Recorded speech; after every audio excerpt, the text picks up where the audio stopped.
Тотальный диктант – это общеобразовательный такой проект. Началось это все в 2004 году. Инициатором были студенты Новосибирского государственного университета, которые вдруг просто решили, им было несколько скучно, они решили, давайте соберемся и напишем диктант. Собрались 200 человек в одной из аудиторий, написали этот диктант.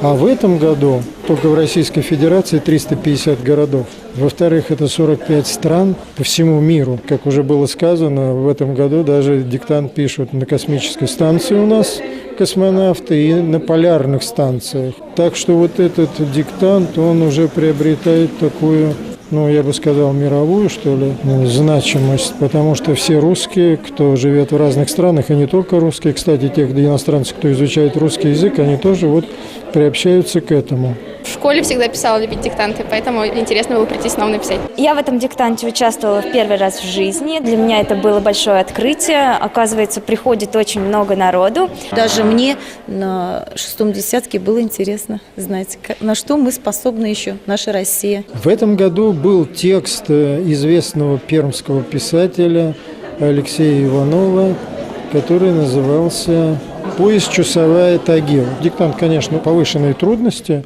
но вполне, так скажем, в пределах таких, которые позволяют получить отличную оценку.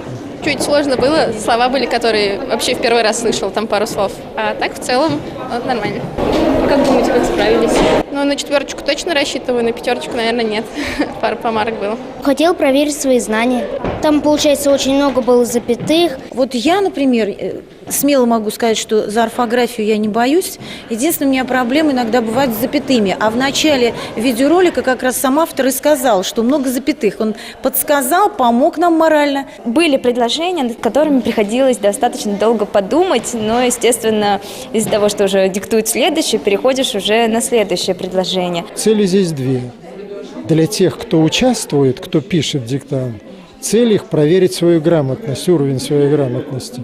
А вот для устроителей, для организаторов этого мероприятия это приобщение людей к повышению, к развитию своей речевой культуры.